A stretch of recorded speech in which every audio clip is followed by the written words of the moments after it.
Very good morning to all of you. Today, I will take a lecture on numerical solution of the rolling contact bearing. In a previous lecture, we have studied the theory about the rolling contact bearing. What is the life of the bearing? What is the reliability? How it is calculated? What formula is used for calculating the reliability? What is the static dynamic load? What is equivalent static load? What is equivalent dynamic load? What is the road rating? And this all we have studied in our previous lecture. In today, we will discuss only the numerical portion. So we are here. Now this all theory we have studied already. So I will skip it. Have a quick look on it. All theory. This is the type of bearings. This is the comparison. And this advantage, disadvantage, and this all. Right, this is the life of bearing. This is the dynamic load rating. How it is calculated? This is calculated by using the formula. By using the formula, dynamic load rating, by using the formula L is equal to C upon W की whole power k 10 की power 6. What is L? L is the life of the rating life of the bearing in the revolution. So unit is written revolution. C is the dynamic load rating. What is W? W is equivalent dynamic load. What is K? K is a constant. Its value is 3 for ball bearing and 10/3 for the roller bearing. That is given in the question. And L, if the life is given in the hours, so it can be converted into the revolution. How it is converted? If it is given in the hours, LH means a life in hours. So life in hours can be converted in the revolution. How? Life of hours multiplied by the RPM, that is the number of revolution per minute. इसको hours में convert करना है तो 60 का multiply कर दिया. So this term is converted into the revolution. Right? So this all we have studied. Now we have seen कि if the W1, the load is acting in a parts for fraction of the time, then how equivalent dynamic load can be calculated? These are the fractions. This is for the fraction N1, yeah, that is the number of revolution for a time. उसके लिए load W1 लग रहा है. फिर next for 10% of revolution के लिए कुछ W2 लग रहा है. तो अगर fractions में load लगा हुआ है, तो by this formula we will calculate the equivalent load. Right? Now, what is the reliability? Reliability मैंने आपको बताया था कि फॉर्मूला आप याद रखें L upon A that is equal to LE upon 1 upon R A upon 1 upon B. अगर L 90 लिख देंगे तो R will be equal to R 90. If R 95 base में लिख देंगे, जैसे कि यहाँ पे आप साइड समझने की कोशिश करें, जैसे कि सेम फॉर्मूला है. अगर यहाँ पे 90 के पे आप लाइफ निकालते हैं कि what is the when the reliability of 90%, मतलब 90% of the bearings become crosses the some revolutions given, so that is the L90 or this is the rating life. L90 is the rating life. ये standard define किया गया है. तो L90 upon A that is equal to Ln 1 upon R90 1 upon B. अगर ये 95 हो जाएगा तो L95 upon A Ln 1 upon R95 whole power 1 upon B. तो राइट, इन दोनों का एक रेशियो लेने के बाद एक जनरल सा एक कंपैरिजन फॉर्मूला इस तरीके से बना लिया गया था कि L upon L90, because L90 is a standard जो हमें गिवन है, और इसके रेशियो किसी भी रिलायबिलिटी के लिए दिया जाए, जैसे 95 हो, 30 हो, 60 हो, उससे हम वहां पे उसकी लाइफ को निकाल सकें.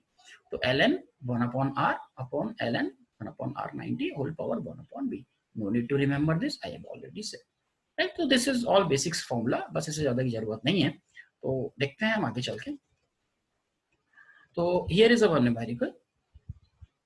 So have a look. Here is our numerical.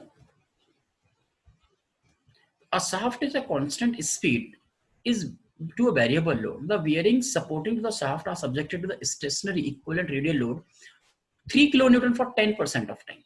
मतलब 10% of जो भी टोटल टाइम है उसका 10% ऑफ टाइम के लिए आपका लोड लग रहा है 3 kilonewton, 2 kilonewton for 20% of time, 1 kilonewton for 30% of time, and no load for the remaining time. What is the remaining time?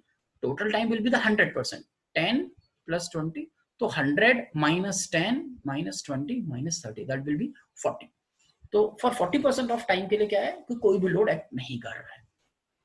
If the total life expected the bearing is 20 10 की power 6 revolution and 90% of reliability, ये जो life है ये किस पे दी है? 90% 95% of reliability पे दी गई है. बट हमारे स्टैंडर्ड फॉर्मूले में जो हम यूज करते हैं, जैसे कि वो होती है L90। कैसे, थोड़ा सा देखते हैं।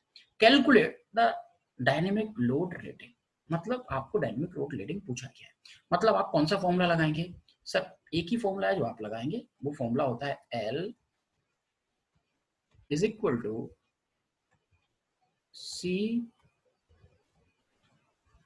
अपॉन W की whole power K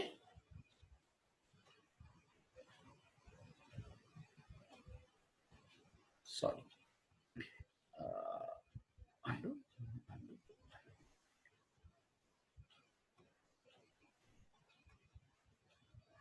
K into 10 की पावर 6 रिवॉल्यूशन, राइट। तो हमसे क्या पूछा गया है, बोला C बता दीजिए।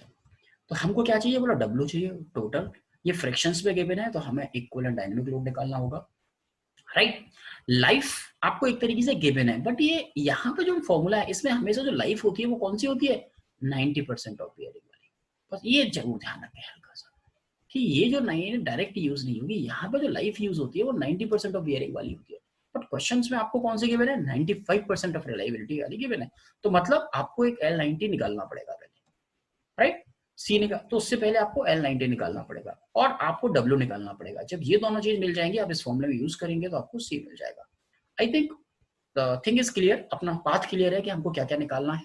तो 1 बाई 1 हम देख लेते हैं। तो पहले हमने L90 निकालने के लिए बात करते हैं। तो हमने एक फॉर्मूला था अभी देखा था रिलायबिलिटी का, L अपॉन L90। तो L गिवन कौन सा है, L95, तो L95 upon L90 that is Ln 1 upon R95, Ln 1 upon R90 whole power 1 upon B। R95 is 0.95 and R90 is 0.9। तो यहां से ये रेशियो निकल के आया और हमको कौन सा क्वेश्चन में गिवन है, L95। 20 to 10 की पावर 6 कौन सा है, दिस इज L95, ये हमें गिवन है क्वेश्चन के। तो यहां से हम L90 निकाल देंगे, तो L90 will be equal to L95 divided by 0.46। तो L90 विल कम 30 into 10 की पावर 6। इस फॉर्मूले में हमें L90 रखना होता है, कीप इन माइंड। तो हमने L90 निकाल दिया, ये आ रहा है 37 into 10 की पावर 6 रिवॉल्यूशन, राइट। अब हमें निकालना है W। W क्या है, यहाँ पे फ्रैक्शंस में लोड लगा हुआ है, तो हम इक्विवेलेंट टोटल निकालेंगे। तो किस तरीके से निकालेंगे वो भी हमने देखा हुआ है।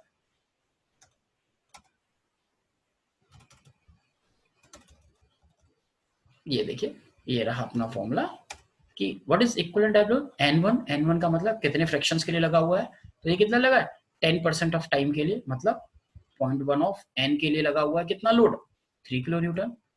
20% ऑफ टाइम, 20% ऑफ टाइम का मतलब क्या होगा, 0.2 N, इसके लिए कितना लगा हुआ है, 2 किलो न्यूटन। 30% ऑफ टाइम के लिए कितना लोड लगा हुआ है, 30% ऑफ N का मतलब है 0.3 टाइम ऑफ N, 30%, उसके लिए कितना लोड लगा था, 1 किलो न्यूटन।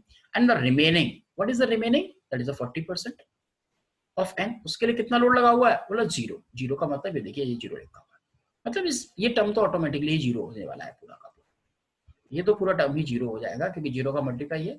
इसे नहीं भी लिखते तो कोई प्रॉब्लम नहीं। तो जब इसे सॉल्व करते हैं आप, तो ये सॉल्व करने के बाद आपको वैल्यू मिल जाती है 1.663 kilo Newton. L90 you have already calculated. तो इन नंबर जो मैंने फॉर्मूला आपको बताया था वहां से आप देखेंगे, तो C will be equal to W L90 upon 10 की power 6 whole power 1 upon K। This is the ball bearing, तो व्हाट K वैल्यू इज 3। अगर ये रोलर बियरिंग होती तो K की वैल्यू हो जाती 10/3। Now value is calculated 5.56. So in this way you have calculated the dynamic load rating। Rating लिखा हुआ है, देखिए N1 N2 N2 सब यहाँ लिखा हुआ है, गिवन पैरामीटर्स में है। N1 equal to 0.01 of N, N2 equal to 0.02। तो ये बहुत ही क्वाइट सिंपल फॉर्मूला है और न्यूमेरिकल भी है, तो इजीली सॉल्व हो गया, राइट। अब थोड़ा सा आगे चलते हैं, सिलेक्शन ऑफ द बियरिंग्स। तो सिलेक्शन ऑफ द बियरिंग का मतलब क्या है कि आपके पास लोड होगा, उसके करस्पॉन्डिंग आपको बियरिंग को सेलेक्ट करना है। तो for this these are some tables given. तो सीधा एक न्यूमेरिकल देखेंगे जिससे हम समझ जाएंगे कि कैसे करना है। तो table number of 3, value of the service factor. What is the value of service factor, अगर यूनिफॉर्म स्टडी लोड है तो this case value will be taken as 1, light load है तो 1.5, मॉडरेट है तो 2 एंड एक्सट्रीम शॉक लोड है तो 3। This is the table आपको रिमेंबर करने की जरूरत नहीं है।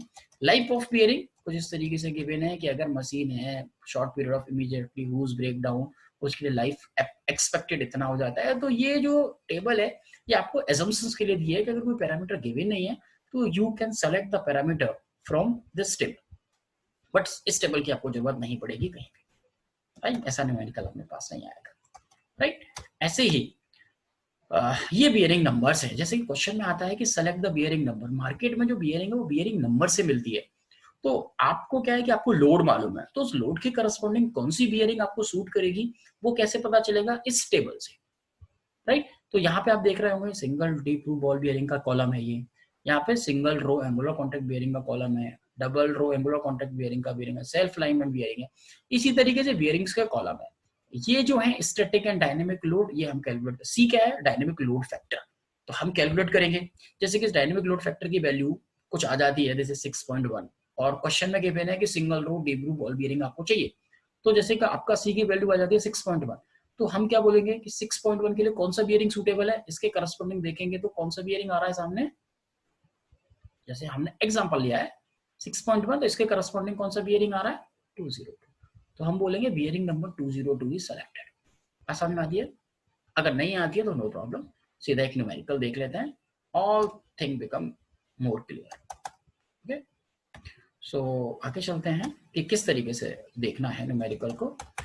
तो एक छोटा सा ये प्रॉब्लम है, have a look on it. Select a single row deep groove ball bearing. पहले क्वेश्चन में लिखा हुआ है कि कौन सी बियरिंग आपको सेलेक्ट कर रही है, single row deep groove ball bearing. उसके लिए रेडियल लोड लगा हुआ है आपका 4000 न्यूटन, एक्सियल लोड लगा हुआ है 5000 newton, operating at a speed of 1600 RPM, an average life of 5 hours at 10 hours per day, assume the uniform steady load, right. तो आपको रेडियल लोड का मतलब क्या है, WR WAN। तो मैंने कहा था कि सबसे पहले आप W निकालेंगे, तो W कैसे मिलेगा, डायनेमिक लोड, उसके लिए फॉर्मूला था आपके पास, ये फॉर्मूला है आपके पास W निकालने का,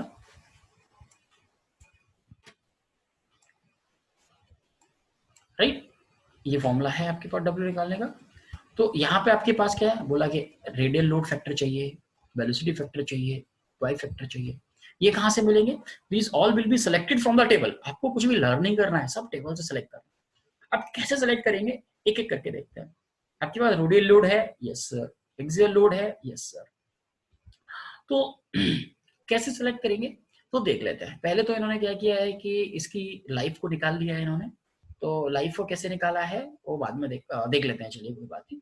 तो जैसे कि ये गिवन है 5 years 10 hours पर डे, मतलब हमने माना है कि एक साल में लगभग 300 दिन होते हैं, 300 दिन, तो 5 साल में कितने दिन हो गए, बोला 5 into 300, और एक दिन में कितना काम करते हैं 10 घंटे into 10, तो ये किस में निकल के आ गई, आवर्स में। और आवर्स को आपको किस में कन्वर्ट करना है, बोला रिवॉल्यूशन में, तो रिवॉल्यूशन में कैसे कन्वर्ट होता है, बोला LH into number of revolution पर मिनट इंटू 60, तो ये जो लाइफ है आपने आवर्स में निकाल दी, आगे यूज होगा अभी देखते हैं। अब डायनेमिक लोड के लिए कैसे निकालेंगे, एक्स और वाई की वैल्यू चाहिए, तो एक्स और वाई कैसे मिलेंगे, हमें डायनेमिक लोड फैक्टर की टेबल में जाना पड़ेगा। वहां पे आपने देखा होगा कि एक फैक्टर था, वो क्या था, बोला WA/XA की वैल्यू पहले निकालनी पड़ेगी, राइट, WA/WR, जैसे कि मैंने यहाँ निकाला हुआ WA/WR that is equal to 1.25, मतलब 1.25 क्या है, इसका क्या मतलब है, और ये जो वैल्यू है सर ये कहां से मिली, तो इसके लिए अपन सीधा एक टेबल में चलते हैं ऊपर की तरफ। तो that is from the table number 2, तो टेबल नंबर 2 में चल के देखते हैं ये क्या है। अपनी वैल्यू कितनी आई थी, WA/X that is 1.25, okay. Table number 2, table number 2 is on the top, जहां पे हमने इक्विवेलेंट डायनेमिक लोड देखा था उस टेबल पे पहुंचते हैं, yes this is the table, table number 2। तो हमने WA/X से निकाला, उसकी वैल्यू कितनी निकल के आई थी 1.25, 1.25, और कौन सी बियरिंग थी, डीप ग्रूव बॉल बियरिंग, मतलब हमें इसी कॉलम के अंदर रहना है, ये हमारी डेडलाइन है, इससे नीचे नहीं जाएंगे हम, कैसे, क्योंकि ये डीप ग्रूव बॉल सिर्फ इतना ही कॉलम है। तो ई की वैल्यू जो है 0.22 से स्टार्ट होके कहां तक जाती है 0.44 तक, और हमारी वैल्यू कितनी निकल के आई थी 1 0.25, मतलब ई से उसकी वैल्यू क्या है, ज्यादा है, ई से उसकी वैल्यू क्या है हमारी, ज्यादा है, मतलब हम इस कॉलम में आ गए, W/X इज ग्रेटर देन ई। अब इसकी वैल्यू ई से ज्यादा है, ई से ज्यादा मतलब 0.4 होती तो हम 1 ले लेते भाई, इससे ज्यादा है तो ज्यादा है, तो इसका मतलब क्या है, x की वैल्यू 0.56 और y की वैल्यू 1, 1 से ज्यादा तो कुछ है ही नहीं यहाँ पे, तो 1 से ज्यादा नहीं है, तो y की मैक्सिमम वैल्यू आप कितनी लोगे, बात समझ में आ गई।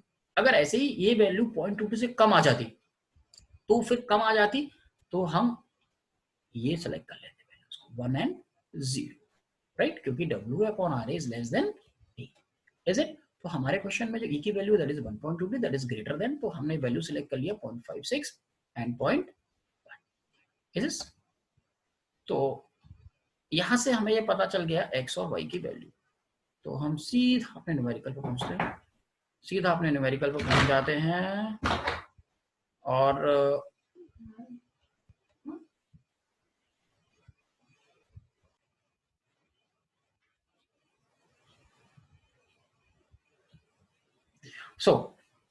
ये हम वापस अपने क्वेश्चन पे पहुंच जाते हैं नीचे।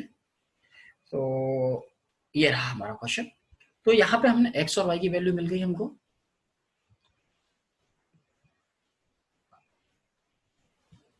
राइट, ये हमें x मिल गया और ये हमें y मिल गया फ्रॉम द टेबल, राइट। तो हमने x और y की वैल्यू को रख दिया, व्हाट इज v, v का मतलब क्या था, हमने कहा था कि this is the rotation factor है, तो वियरिंग में क्या है 1, क्योंकि अगर inner race is stationary rotating है तो इसकी वैल्यू को 1 लेंगे, अगर कुछ भी गिवन नहीं है तब भी हम वैल्यू को 1 ही ले लेंगे, राइट।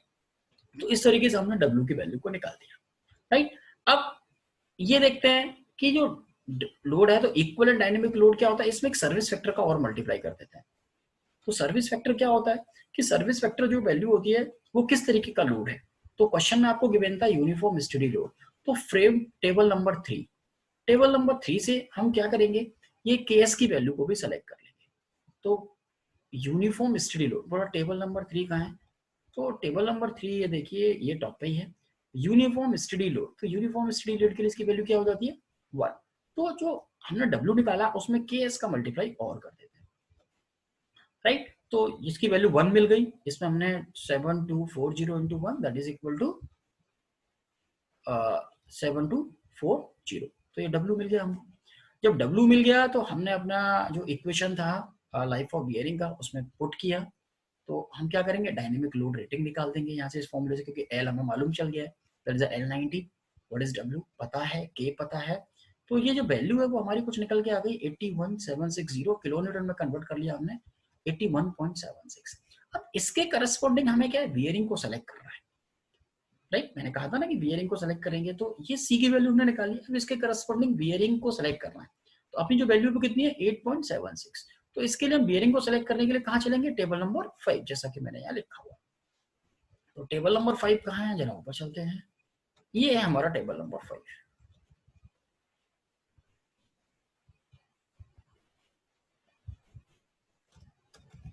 राइट, ये रहा हमारा टेबल नंबर 5।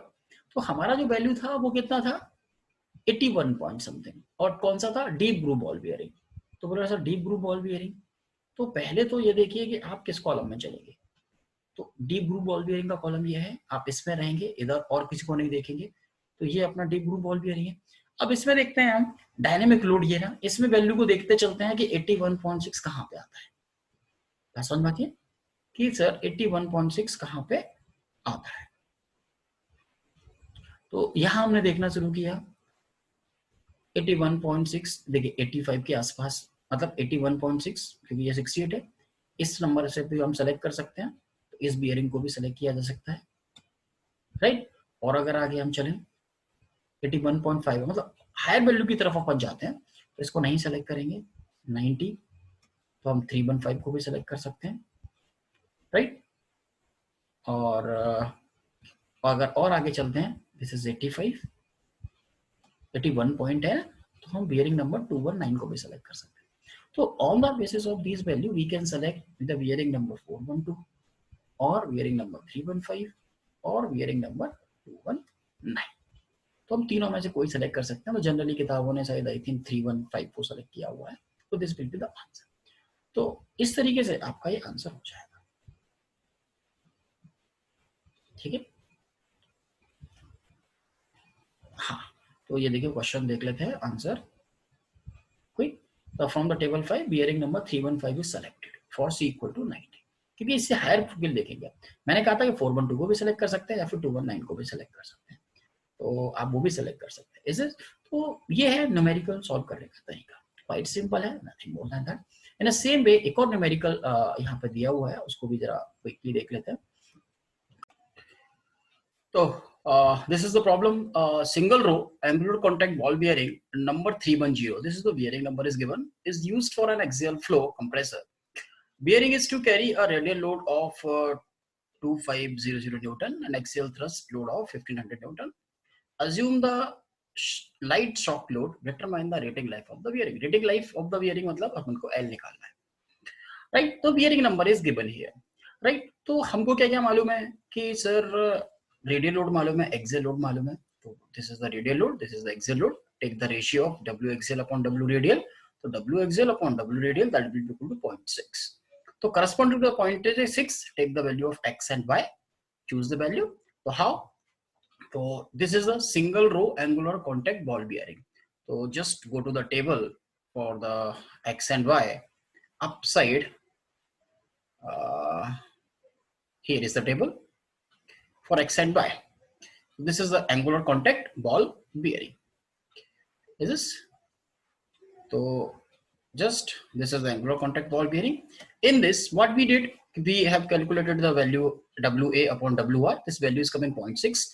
0.6 means कि ये वैल्यू 1.14 है, 0.86 है, 0.6 कहीं भी नहीं है, मतलब जो वैल्यू है इसकी लोएस्ट वैल्यू क्या है 0.86, इससे भी कम है वो वैल्यू, इसका मतलब क्या है कि जो वैल्यू है हमारी, हम किस कैटेगरी में जाएंगे, WA upon WR less than equal to, right. अब इसमें हम इन दोनों में से x की वैल्यू तो हो गई 1, y की वैल्यू दी हुई है आपको इस तरीके से, तो y की वैल्यू क्या सेलेक्ट करेंगे आप, उसमें लिखा था सिंगल रो, तो ये देखिए आप, ये single row, two row back to back and this, तो this is single row, single row की करस्पॉन्डिंग जो y की वैल्यू है वो है 0, तो आपको x की वैल्यू मिल गई, y की वैल्यू मिल गई, इज दिस।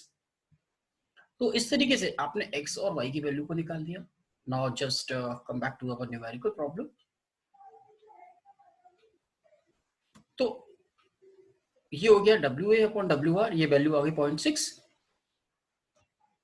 राइट। तो यहां से अपन ने x और y की वैल्यू को कैलकुलेट कर लिया, right. This is the rotational factor v, value is 1, right, क्योंकि कुछ भी नहीं गिवन है, अगर इनर रेस इज रोटेटिंग और स्टेशनरी है तो उसके करस्पॉन्डिंग v की वैल्यू सेलेक्ट कर लेते हैं, बट अगर कुछ भी नहीं गिवन है तो we just take the value of, तो W equal to X V WR plus Y WA, this is, यहां से हमने W निकाल दिया। अब हमें क्या देखना होता है, सर्विस लाइफ फैक्टर, वो कितना है, तो this is the service factor KS, तो केएस की वैल्यू किस पे डिपेंड कर दिया, type of loading, type of load कैसा है यहाँ पे, अज्यूमिंग द, ये गिवन है ना आपको, लाइट शॉक लोड, लाइट, ये लाइट शॉक लोड, तो लाइट शॉक लोड है, तो इसके करस्पॉन्डिंग हमें W की वैल्यू को, सॉरी के एस की वैल्यू को सेलेक्ट करना है, तो just go to the table number 3, जैसा कि यहाँ लिखा हुआ है, तो just go to the table number 3 that is upside, here it is light shock load, ये रहा अपना लाइट शॉक लोड, तो ये रहा अपना लाइट शॉक लोड, तो लाइट शॉक लोड के करस्पॉन्डिंग जो वैल्यू है that is 1.5। So now what we did, कि I have taken the value of KS, this is 1.5. Now come back to our here. Now KS is value 1.5, right? Now KS value is 1.5. I have taken from the table. Now for dynamic equivalent load, multiply in the W value. This is 1.5, so the value become 3750. Now तो this is the value of equivalent dynamic load, W की value मिल गई हमको। अब हमें चाहिए C की value, तो C की वैल्यू हम कहां से मिल जाएगी, कि हमें बियरिंग नंबर गिवन है 310, this is given in the question, तो इसके करस्पॉन्डिंग हम टेबल नंबर 5 में C की वैल्यू को निकाल देते हैं, जैसे कि C की वैल्यू यहाँ 53 है, देखिए किस तरीके से, बियरिंग नंबर क्या है 310 और 310, और कौन सा बियरिंग है अपना, single row angular contact ball bearing, ये देखिए single row angular contact ball bearing. तो चलिए इसके करस्पॉन्डिंग हम C की वैल्यू को सिलेक्ट कर लेते हैं, इस टेबल में आ जाते हैं, तो सबसे पहले देखते हैं हमारा कौन सा है, single row deep groove ball bearing, ये नहीं है, राइट, ये नहीं है, राइट, ये वो नहीं है। कौन सा है हमारा? Single row angular contact ball bearing. इसके करस्पॉन्डिंग में किसकी वैल्यू चाहिए सर? सी की। बियरिंग नंबर आपको क्वेश्चन में गिवन है, यहां से हम देख लेते हैं 3110, दिस इज द बियरिंग।